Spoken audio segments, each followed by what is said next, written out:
Mi nombre es Lady Sheridan Martínez López, voy en el grupo 18A. El tema que me tocó hablar es el contrato de aparcería. Bien, entendamos el concepto de aparcería. Dice que es un contrato en virtud del cual una de las partes se comprometen a entregar a la otra un inmueble rural o animales para su explotación y éste a su vez se compromete a entregar a aquella una parte de los frutos obtenidos. Entendamos que los elementos personales de este contrato vendría siendo el cedente o dueño, o el cesionario o aparcero, que viene siendo la persona que se va a hacer cargo de dar ciertos frutos, de cultivar la tierra, de cuidar animales o inclusive cuidar hasta algún lugar que sea forestal. Bien. Dentro del contrato de parcería tiene un cierto parecido con el contrato de arrendamiento. Pero lo que es el contrato de aparcería funciona de tres maneras. Uno, viene siendo el contrato de aparcería agrícola. Dos, el contrato de aparcería en ganadería. Y tres, el contrato de aparcería en forestal. Los tres sirven para lo mismo, se les saca un cierto aprovechamiento, el cual también se le da una cierta explotación y sobre un cierto porcentaje se lo dividen entre lo que es el cedente y el cesionario. Entendamos también que no nada más el cesionario es la persona que va a poner nada más la obra de mano, sino también se va a encargar de la gente que él requiera. Él es la persona encargada de esto, al igual que se va a encargar de los instrumentos o de la maquinaria que se requiera para hacer arado de tierra o cultivo de semillas o X situación. En cuestión de la duración de este contrato, se va a regir prácticamente por la libertad de pacto, si es que no se llega a nada.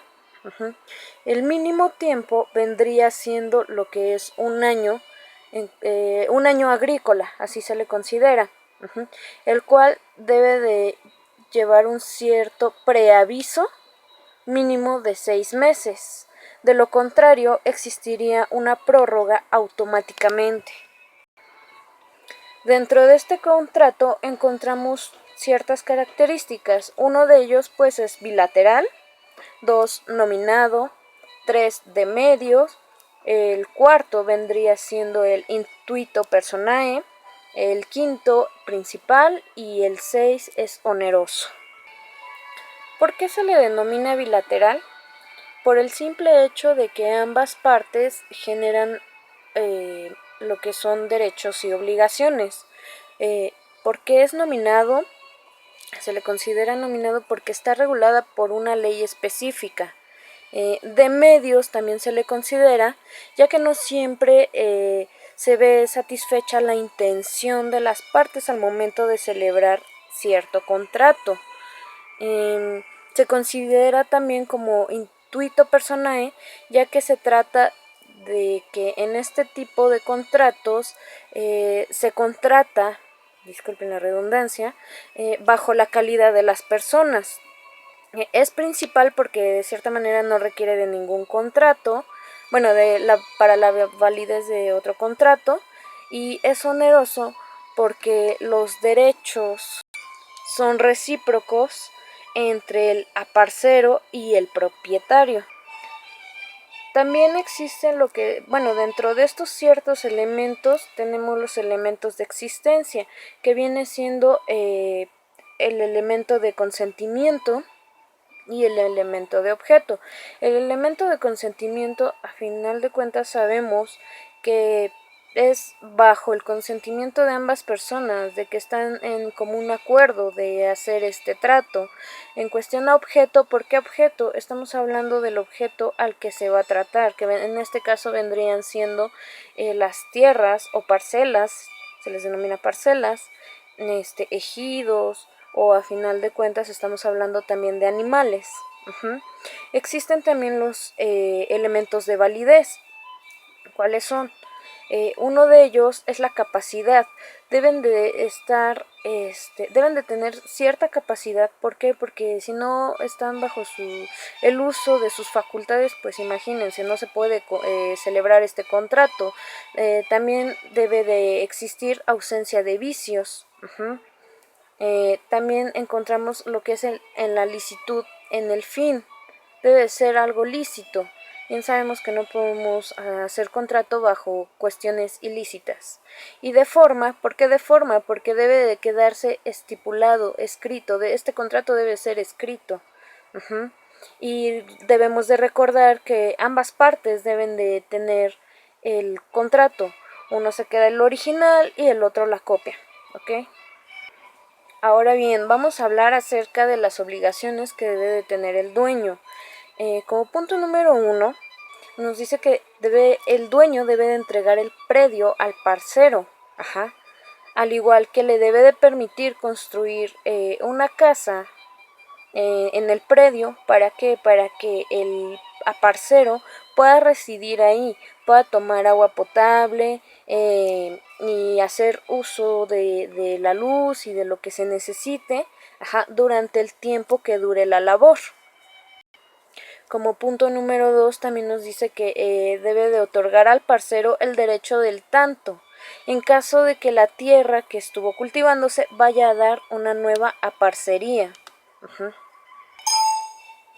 En caso de tener más predios, el dueño puede cultivar en el predio, y de no ser así, se puede donar para parcería, ajá, para que no haya pérdida de cierta manera y se le siga dando el uso adecuado a estas tierras.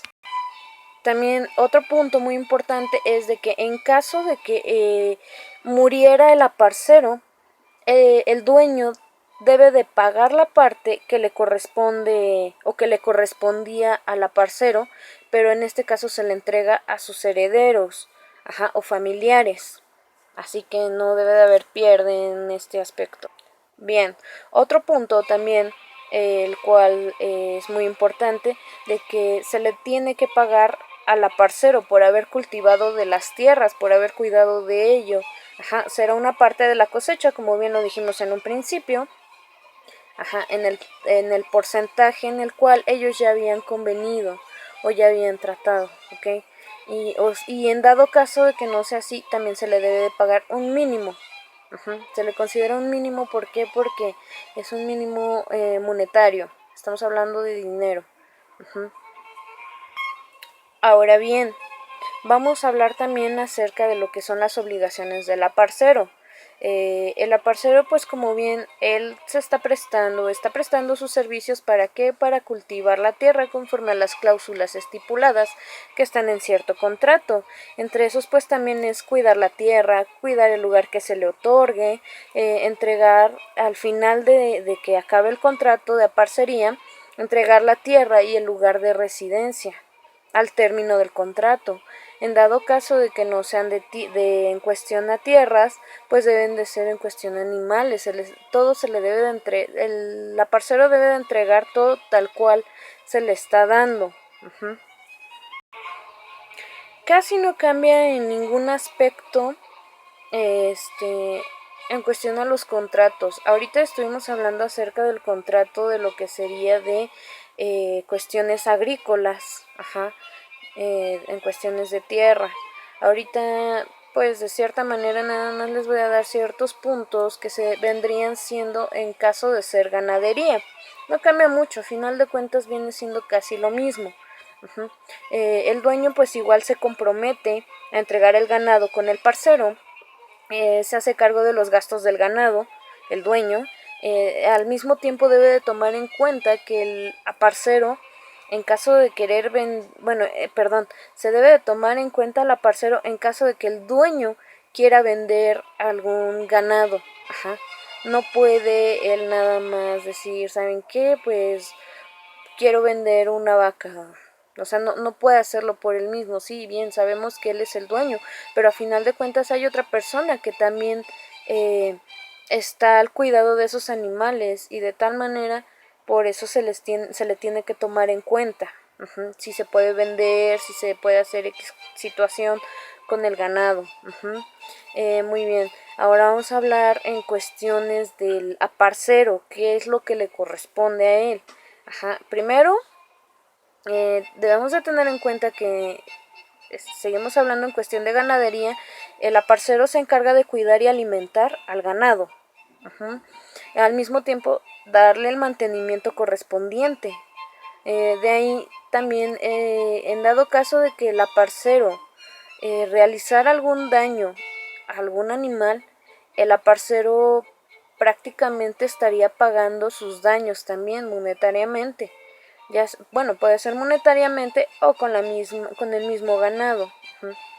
Al mismo tiempo, pues al final del contrato, él debe de entregar el ganado tal cual se le entregó desde un principio.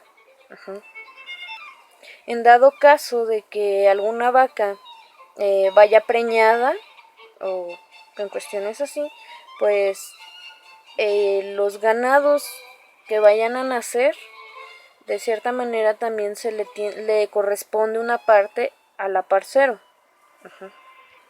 Y bueno, compañeros, por mi parte eso sería todo. Les agradezco su atención y pues ahora sí que como conclusión, mi única conclusión es de que si lo analizamos de cierta manera, si el contrato de parcería solamente son rentas, es una renta de servicios y a final de cuentas del lugar, no es gran cosa. Si conocemos gente que se dedique a la agricultura, ellos mismos también nos pueden decir que en ocasiones ni siquiera necesitan de cierto contrato para realizar estas obras. Pero debemos de tomar en cuenta que siempre es mejor realizar estas obras con contrato en mano por X o Y razón. De todas maneras les agradezco mucho, que tengan una excelente tarde.